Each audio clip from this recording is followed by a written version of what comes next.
नमस्कार मित्रों और मेरे प्रिय छात्रों।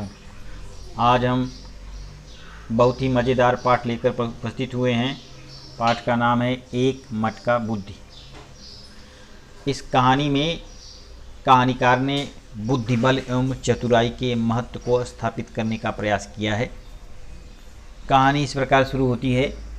बादशाह अकबर ने अपने दरबार में कुछ प्रतिभाशाली और बुद्धिमान लोगों को नियुक्त किया था, जो नवरत्न अर्थात नवरत्नों के नाम से जाने जाते थे। इनमें सबसे बहुमूल्य रत्न थे बीरबल। वे एक हाजिर जवाब मंत्री थे। एक बार श्रीलंका के राजा बादशाह अकबर के दरबारियों की बुद्धि की परीक्षा लेना चाहते थे। इसीलिए उन्होंने अपना दूत इस विशेष कार्य के लिए अकबर के दरबार में भेजा। हे महान राजा, श्रीलंका के राजा ने अपनी शुभकामनाएं भेजी हैं। उन्होंने आपके सम्मान तथा स्नेह के प्रति बहुमूल्य उपहार भेजा है। बादशाह सलामत, मैं यहाँ एक विशेष अनुरोध लेकर आया हूँ, दूत ने कहा। क्या कहा दूत ने? आपका दरबार सर्वश्रेष्ठ बुद्धि वाले दरबारियों के कारण प्रसिद्ध है। श्रीलंका के राजा ने अनुरोध किया है कि आप इस बुद्धिमत्ता का छोटा सा अंश हमें भी दे दें। वे चाहते हैं कि एक मटका बुद्धि उनके लिए भेज दें, दूत ने निवेदन किया। इस प्रकार के अजीब अनुरोध के कारण दरबारी बहुत चिंतित हो गए। उन्होंने घबराकर एक दूसरे की ओर देखा। हमने जो सुना है वह क्या ठीक है? एक मटका बुद्धि? एक दरबारी ने गुस्से से कहा। यह अनुरोध तो बिल्कुल बेसिर पैर का है। श्रीलंका के राजा का दिमाग ज़रूर खराब हो गया है जो उन्होंने इस तरह का मूर्खतापूर्ण अनुरोध किया है। सभी दरबारी इस कथन से सहमत थे। मुझे लगता है इस दरबार में एक बुद्धिमान व्यक्ति है जो कुछ न कुछ युक्ति अवश्य निकाल सकता है। एक मंत्री ने बीरबल की ओर देखते हुए कहा। वह दरबारी बीरबल से बहुत ईर्ष्या करता था। उसे लगा कि बीरबल को नीचा दिखाने का वह सही अवसर था। उधर राजदूत इस बात का खूब मजा ले रहा था कि उसने अकबर के दरबार में तनाव तथा गड़बड़ी की सृष्टि कर दी थी। बादशाह अकबर ने भी अपने दरबारियों की इस अजीब अनुरोध से भौचक्के रह गए। उन्होंने बीरबल से कहा, तुम्हारे पास भी सभी समस्याओं का हल होता है और मुझे आशा है कि तुम इस समस्या को भी सुलझा सकोगे।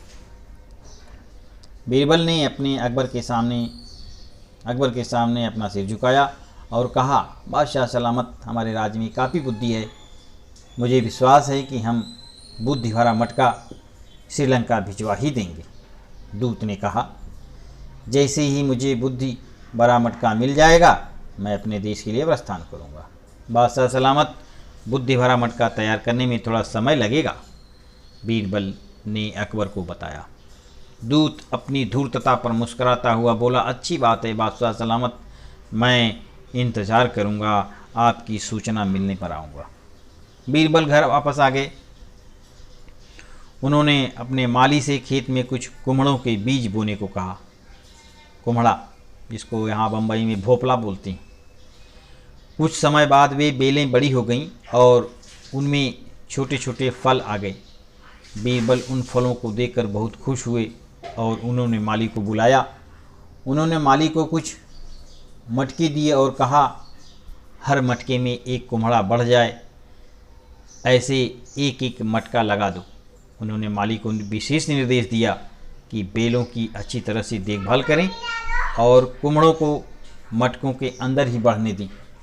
कुछ सप्ताहों के बाद कुम्हड़े अपने पूरे बड़े आकार के हो गए और उनसे मटके पूरी तरह से भर गए थे। बीरबल ने बहुत सावधानी से कुम्हड़ों को मटकों सहित पौधों से अलग कर दिया। उन्होंने बादशाह अकबर को खबर भिजवाई कि बुद्धि भरा मटका तैयार है। अगले दिन बादशाह अकबर ने श्रीलंका के दूत को राज दरबार में बुलाया। श्रीलंका के राजदूत को विश्वास था कि बीरबल बुद्धि भरा मटका तैयार करने में सफल नहीं होंगे। जब सब लोग दरबार में उपस्थित हो गए तो बादशाह अकबर ने कहा, बीरबल, राजदूत के लिए बुद्धि भरा मटका लाओ। बीरबल ने अपने सेवक को मटका लाने का इशारा किया। मटके को एक तस्तरी पर रखा गया था एक सुंदर कपड़े से ढककर लाया गया था। दरबार में चुप्पी छाई थी कि क्योंकि किसी को विश्वास नहीं हुआ कि राज्य में बुद्धि भरा मटका नाम की कोई चीज़ भी थी। बीरबल बोले, बादशाह सलामत, श्रीलंका के राजा द्वारा की गई फरमाइश यानी बुद्धि भरा मटका हाजिर है। क्या इस मटके से संबंधित एक आवश्यक बात मैं अपने माननीय अतिथि को बता सकता हूँ? हाँ जरूर, बीरबल बादशाह ने कहा। राजदूत की ओर देखकर बीरबल बोले, इस मटके में बुद्धि का फल रखा है। यह फल मटके को तोड़े बिना या फल को काटे बिना बाहर निकालना होगा।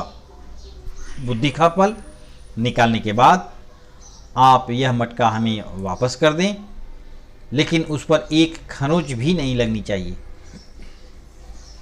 राजदूत ने कपड़ा हटाकर अंदर झांक कर देखा। मटके में एक बड़ा सा कुम्हड़ा था। उस छोटे से मुंह वाले मटके में कुम्हड़ा कैसे रखा गया, और वह उस कुम्हड़े को मटके को तोड़े बिना या काटे बिना बाहर कैसे निकालेगा? राजदूत के पास कहने को शब्द नहीं। वह बीरबल की चतुराई से हार मान चुका था। उसने सम्मानपूर्वक बादशाह अकबर को सलाम किया और कहा, आपके इस उपहार ने मुझे कृतार्थ कर दिया। आपका राज्य बुद्धिमान लोगों से परिपूर्ण है और बीरबल उन सब में अधिक बुद्धिमान है। इन शब्दों के साथ राजदूत ने अपनी बुद्धि भरा मटका लेकर दरबार से विदा ली और श्रीलंका वापस चला गया। अब अकबर तथा उनके दरबारी सभी जानने को उत्सुक थे कि मटके में क्या था। बीरबल ने बाकी मटके दरबार में लाने का आदेश दिया और बादशाह अकबर तथा दरबारियों के सामने मटके पेश किए गए।